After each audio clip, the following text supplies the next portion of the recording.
The Venus Neptune conjunction of 2023 in Pisces is a real beautiful transit. Let's just tell it like it is. It's the two planets that represent some of the more lovely aspects of being human on Earth. It's love, it's sensuality, it's beauty, it's imagination, divine love, dissolution of boundaries. And you might hear the Venus Neptune is a time when you need to worry about who you fall in love with, or having illusions, or things aren't as good as you might think they are. But I really don't like that astrological advice, because if you're feeling that way and you're in this moment of beautiful ecstasy of whatever you're feeling, don't waste it. Enjoy that feeling. Transits pass. They go, whether we want to keep them or not. And sometimes we really want to keep them, and sometimes we really don't.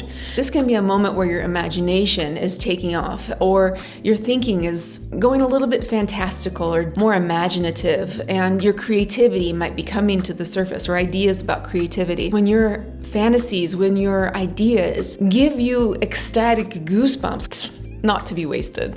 Now that I got that out of the way, I want to say, this particular 2023 Piscean Venus-Neptune conjunction is sandwiched between two very intense transits. On February 10th, we had the Pluto Mercury conjunction. February 15th, the Neptune and Venus conjunction. On the 16th, there's the Sun Saturn conjunction, new synodic cycle for Saturn, Saturn Cazimi. But if we take these three in a row and we consider them, we can see that it's a little more sober. It's a little more of a realistic view of life.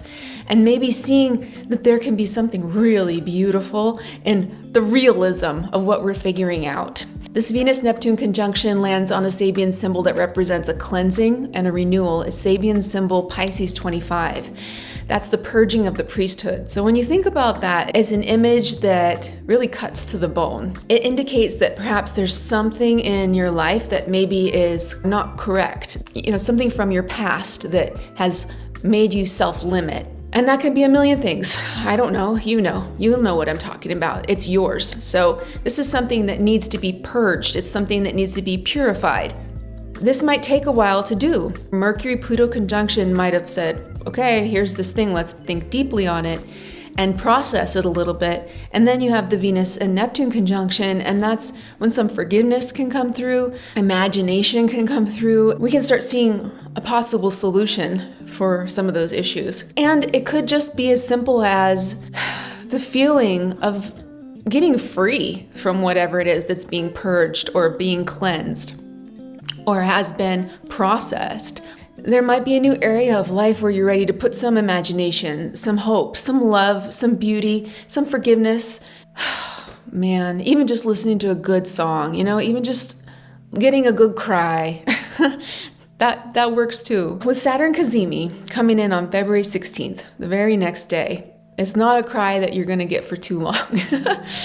The plan for understanding is what comes next. And that can be become very clear during the Saturn Cazimi. Saturn will soon be entering Pisces in March of 2023 as well. It's going to stay there for 2 years. The way I see it, the dreams, the fantasies, the open hearts, the boundless feeling of love, healing, creativity, imagination, that is being awoken by the Venus-Neptune conjunction. Then we can have a container from Saturn. Sometimes what happens in Pisces is very nebulous.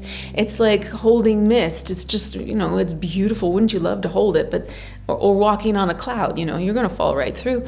It's not real. But when Saturn comes in consecutively, it can become real. It becomes some foundation where you can actually stand and have the clouds around you, the mist around you. There can be some reality brought to what's usually not very realistic over this period of time, the 2 years when Saturn's in Pisces. The realism of Saturn traveling through the realm of Pisces provides a gravity where in that nebula, it's actually a place where stars are born because of that gravity that can be pulling them together. The sun just came out. Sorry if the lighting just got weird. Saturn's a planet that gets a really bad rap in general in astrology because it's the archetype that represents something that requires a sacrifice, some discipline, a boundary that we're pushing against, struggling against. It's confinement, it's melancholy, it's discomfort.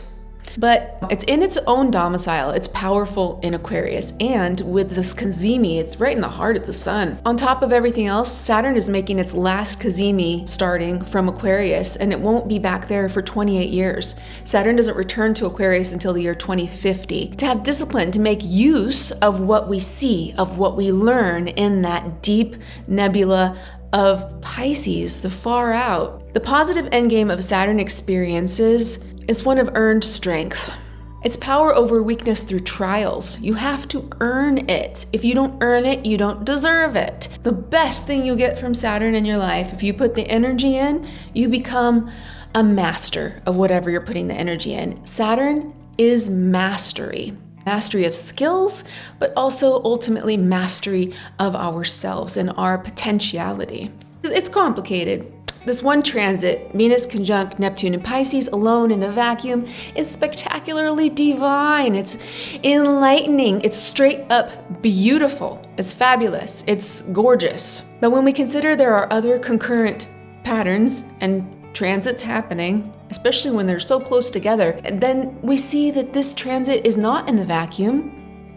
They never are. It gains nuance, it gains meaning for this moment of life that we're in. It puts a timestamp, like this is how this one was in 2023. It's still beautiful, it's still divine. It's also directing us. It's directing us into purging things that are not useful anymore so that there's more space in the hard drive up here. I wouldn't be surprised if a lot of great art comes out of the next 2 years of Saturn in Pisces. Great works. And that could be you. That could be you doing this great work. Can't get through a video without an allusion to a song. Joni Mitchell wrote a song called A Case of You, and it's said to be written about one of her lovers, Leonard Cohen. And he's most famous for writing the song Hallelujah. Interestingly enough, Leonard Cohen has a Venus Neptune conjunction in his chart in his first house in Virgo. But we're not going to go into deep Leonard Cohen talk right now because we're talking about Joni Mitchell's song, which is about him. Joni Mitchell says, I could drink a case of you and still be on my feet. I would still be on my feet. And this represents this whole entire energy really well to me, because when you drink a case of anything, most likely you're not still going to be on your feet, right? We will be on the floor. At least I would be. A case of anything, I would be on the floor. And what can happen at other times, the Venus-Neptune conjunction can be a feeling of being drunk on love and drunk on life and, want to just escape into that beauty and ecstasy and stuff like that. But with these other two sandwiching guys, Pluto, Mercury, Saturn, Cazimi, there's a way to stay on our feet through this. We can drink a whole case of it and still be on our feet. Later in the song, she sings one of my favorite lines. Remember the time you told me, love is touching souls. Surely you touched mine, because part of you pours out of me in these lines from time to time. When you think about this particular lyric, these lines are really pinpointing the elation, the idealization of merging with someone or something and being inspired by someone or something. Part of you pours out of me in these lines from time to time. She was inspired by his writing. She was inspired by his artistry. She was inspired by his Venus-Neptune conjunction. And she felt so merged with his words and inspired that part of what he was blended with what she was, and it pours out of her from time to time. That can happen with us too. We can be inspired by someone else, and that moment is that boundaryless flow. That's the whole point of the Pisces energy. I'd love to hear your experience, how you're experiencing this trio of transits. It's different in everybody's life, how strong it's going to be. It's nailing me. This Pluto Mercury was like, wow. A lot of transformation being required, a lot of changes, and having to let go of things before I'm ready. So anyway, enough about me. I don't know. I like you just the way you are, and share your story with me if you want. I'll talk to you soon.